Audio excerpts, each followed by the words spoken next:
Good morning and welcome to the Core Connection. I'm Mira Rubin here with you on Enlightened World Network. And today's topic is living into new potentials and the distinction or the transformation available when we live into our emerging selves, our emerging future, and our potentials rather than living out of our past. So before we get started, we're going to take a couple minutes to get present.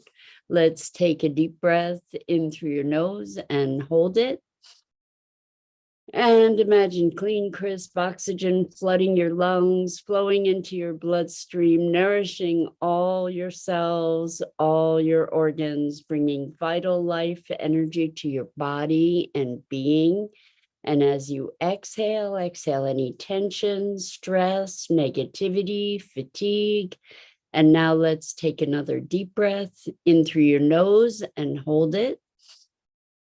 This time, imagine brilliant, bright light, lighting you up from the inside out, illuminating, electrifying, and energizing all your cells, your molecules, your electrons, creating a brilliant beam of light and energy from your heart out into the world.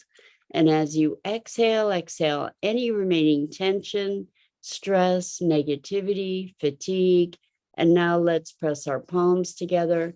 Vigorously rub your hands together and feel the friction, the pressure, the temperature, the motion, the tickling and tingling when you stop, and allow all those sensations to bring you present right here, right now, into this remarkable physical form that enables you to experience life. Welcome, welcome, welcome.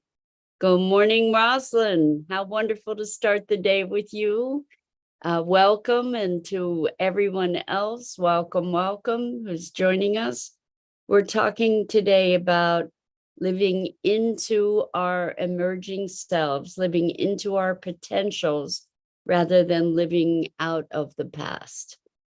And the idea here is that as we evolve, we get glimpses of who we are becoming or who we imagine ourselves to be, who we can be. And we often put obstructions in the way by defining ourselves by our past. That we are not bound by our history. That's actually the truth, unless we choose those bonds. And oftentimes those choices are unconscious, like we don't actually choose, but we do have the ability to choose to be free of them, to not identify with them, to live beyond the beliefs and limitations that we've imposed upon ourselves. And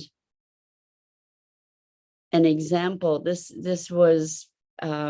conversation is coming out of a conversation yesterday with my coaching group, where we were exploring what it is to identify, instead of identifying with our past, to identify with who we're becoming. And so, for instance, one person has had a lifelong struggle with anxiety. And so the way they were identifying themselves was as someone who has a lifelong challenge with anxiety, rather than someone who is exploring freedom.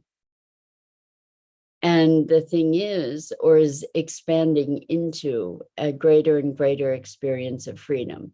So feel the difference in that definition of oneself. When I am someone who has experienced a lifetime of anxiety, the likelihood is that I'm going to continue experiencing anxiety, and my life is going to be defined by my fight against anxiety. Versus, what if I am someone who is expanding into more and more freedom? It's a whole different experience. It's not defined by anxiety. If I am someone who feel the difference between being someone who has had a lifetime struggle with money, or has had an ongoing struggle with money or finances or financial freedom, versus I'm someone who is becoming more and more masterful in my relationship with money, or I am becoming more and more masterful in the realm of finance. Very different than who I am is at the effect of versus who I am is expanding beyond. And so one aspect, if we're defining ourselves by our past, who we are is those limitations.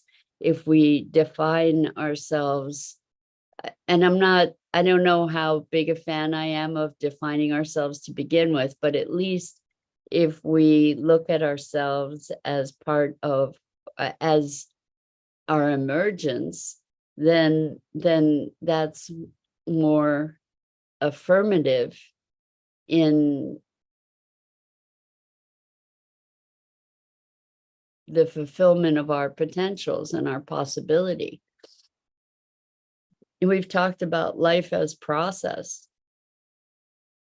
If we talk about ourselves as our past, we're continuing the past. We're kind of living from something that's dead, something that's over, and then projecting that forward and expanding into, or trying to expand into, something that's a constraint and a constriction, versus being able to move beyond that, to be in a progressive process. And I think there's so much power in this, and it's so simple, and it's so readily overlooked, I think, because we're not conditioned to be a becoming as much as we are conditioned to be a fixed and static kind of entity. Who are you? I love this who are you question. Maybe I should have called today who are you, or who am I? I think it's such a powerful, powerful question. My inquiry into it came from an segment on NPR, National Public Radio, quite a while back. And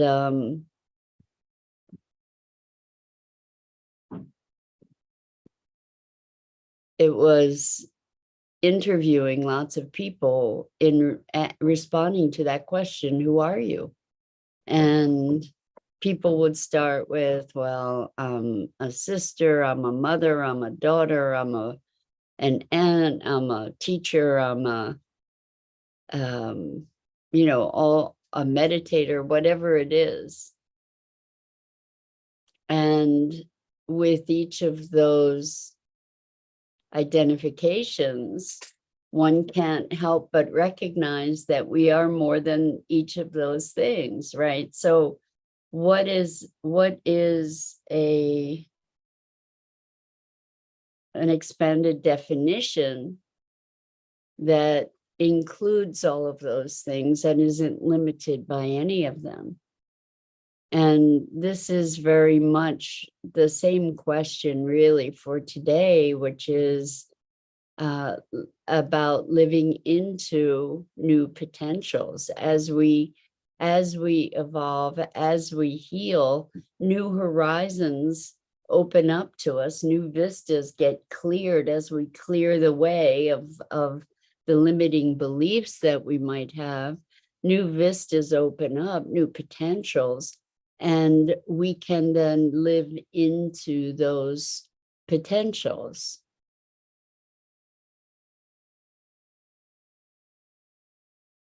which is a greater and greater fulfillment of our beingness,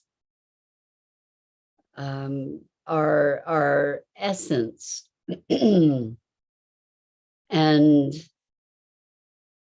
what if we were to identify more with that than the past?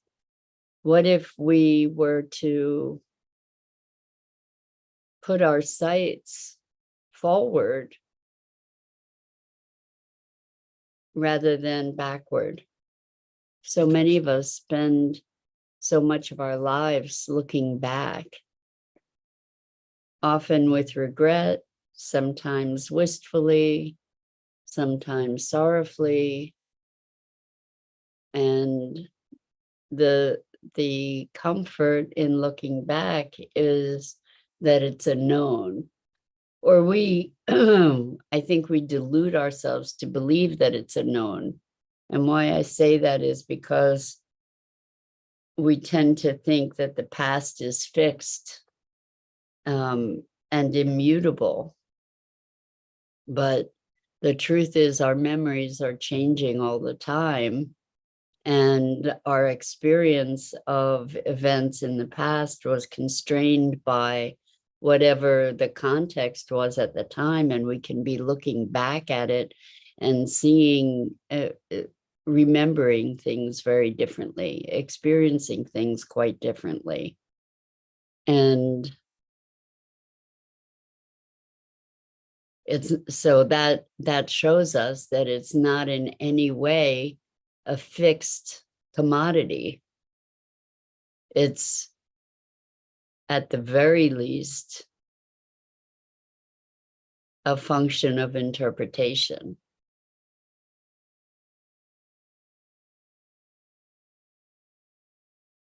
and expression. So the way that we talk about something is indicative of the way we're interpreting it and contextualizing it. And to be living life through the life we've lived rather than the life we can live is a radically different experience. To be able to grow into, move into, emerge as this ongoing process. We're in better shape if we're looking where we're going than if we're trying to go in that direction looking backward, right?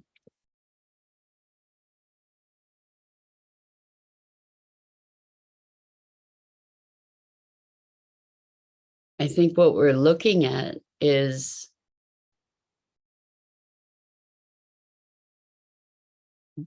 begs the question of what is life about?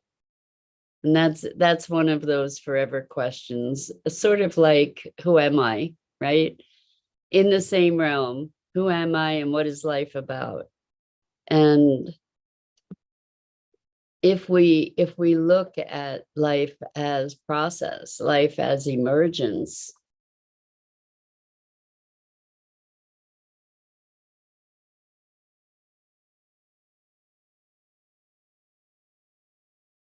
even the notion of looking forward and looking back is such an oversimplification, isn't it?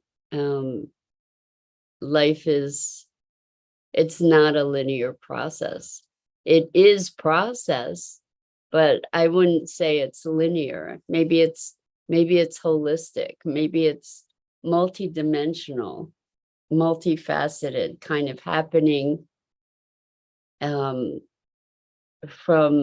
the inside out and the outside in. Maybe it's a pulse. Maybe it's a pulse of energy, vitality, thought, conception, experience, sensation, at least in our physicalness, right? We're experiencing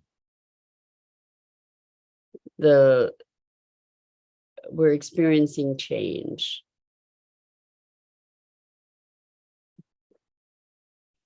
And it's interesting in the face of experiencing change, how we seek continuity, right? We tend to look for what's the same, live with what's the same, pretend that it's the same, even though it's radically changing from one day to the next, from 1 minute to the next, that nothing really truly is the same, but we pretend that it is. So Rosalind says, another way to say I am is seeing the self as a conduit or a vessel, which the qualities, through which the qualities can be experienced. As if the self is empty and the qualities can differ moment to moment, temporary. Yes, yes, yes, yes, Rosalind. That's so much where I've been playing these days, is who I am is life expressing itself through this unique vessel. And we talked about the empty, the hollow bone, being able to be a conduit for Mother Life in her fullest expression. And so that's being the process, being the vessel through that experiences these qualities and through which life expresses itself. And I have to say, the more deeply I go into that experience, the more profound it becomes, the more rich a reward it provides, the deeper a sense of connection with life itself, with the entire experience. It just deepens and becomes more and more rich. And it is, in its definition, it is expansive. We just keep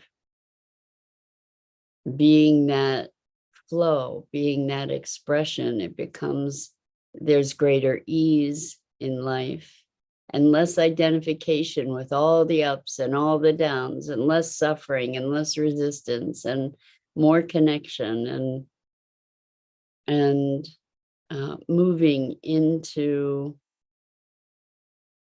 greater freedom. Is greater freedom as we're not holding on anymore, and not having to know how it's going to turn out, not trying to control it, not making it about me, this whatever ego identity I want to try and hold on to, and take the reins of life rather than allow life to direct me, whatever the expression is, or direct the experience that I am. The thing about allowing ourselves to be processed is that we allow ourselves to change. And we don't have to say, this is who I am, this is what I believe, and I'm going to be this way until I die. And then something comes along and challenges those ideas and challenges those beliefs. And then we have a crisis, because who we believed ourselves to be then becomes fractured or disrupted. I think about, I'm so fascinated right now to see this information coming forth and into mainstream media about extraterrestrials. And it's something that I've been following for quite some time. And I just find it fascinating to see how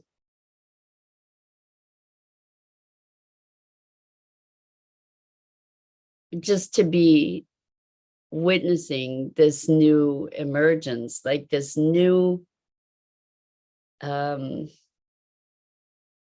factor in our consciousness, in our awareness, that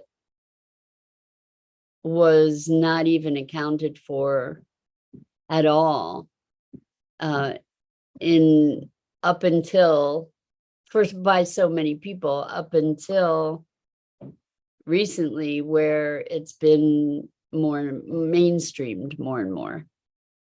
And to be thinking about what I've heard in listening to some of this stuff lately is that that they will be arriving in 2027. And I don't know if that's true or not true. I mean, I tend to believe that they are already here, but what does it mean that 2027 is when it's happening? And how interesting, like, how is that going to shift reality for so many people? It's one thing to think about, to muse upon the possibility. It's another for that possibility to become a reality, especially when we think about, again, identity, how human beings have believed that we are the preeminent intelligence in the universe, right? And certainly in our world is all about us and fighting with each other and dominating and controlling each other in so many ways, and trying to evolve and develop new ways of being that might be more unitive. It's very, very interesting because that's such a like a wild hair kind of thing, an outlier kind of influence to shift the mix, to shift the story of humanity on this planet. I'm fascinated. I'm absolutely fascinated and intrigued to be noticing and looking at what the shift of consciousness is and needs to be able to assimilate that different dimension of reality. Like, what if, I think it's not even a what if, it's so, like, we know that we're coming into a collective admission that there's something else, there's something more.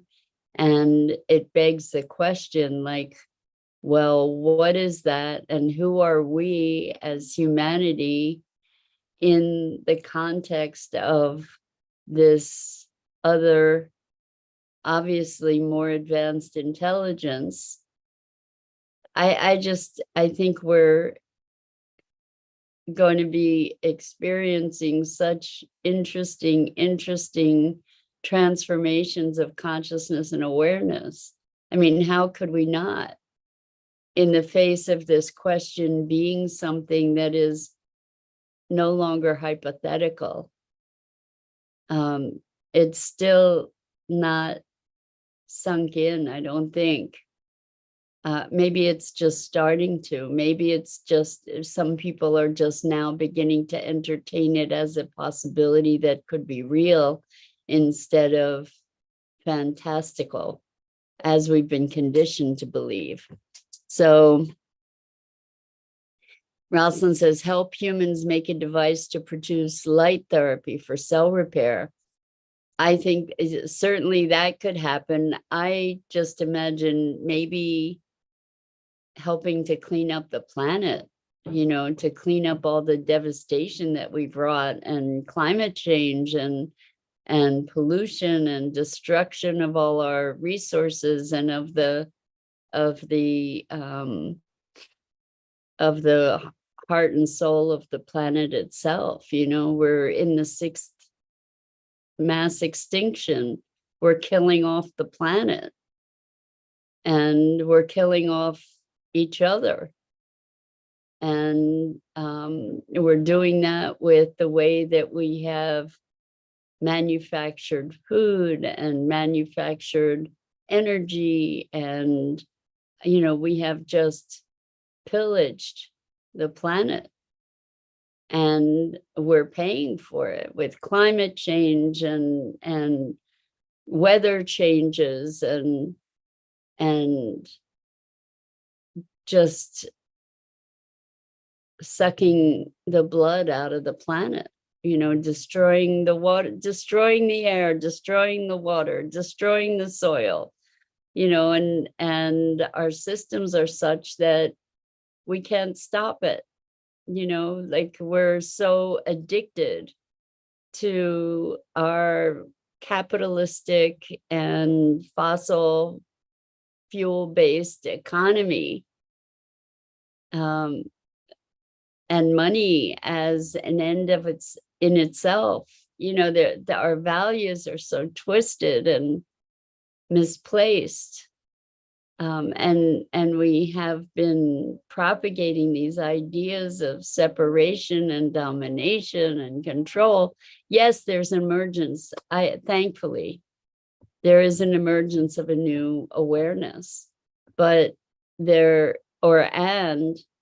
such momentum to these old ways of being that have been so incredibly destructive that we really do need help turning it around. So anyway, it's a fascinating time to see what's happening with this, and that some people are ignoring it is very interesting too. That we're going to be ostriches burying our heads in the sand for as long as possible in so many cases. Anyway, interesting. What is it to live into new potentials? And truly, like, this whole extraterrestrial thing is opening up all kinds of new potentials that were not collectively imagined before. So that's it for today. Fun stuff. I'm Mira Rubin. This is the Core Connection, and I go live here each weekday morning at 9 a.m. Eastern on the Enlightened World Network Facebook page and YouTube channel. And I invite you to check out the other awesome programming on Enlightened World Network and Enlightened World Living. And as always, it's such a privilege and pleasure to have the opportunity to muse together with you in these mornings. And until next time,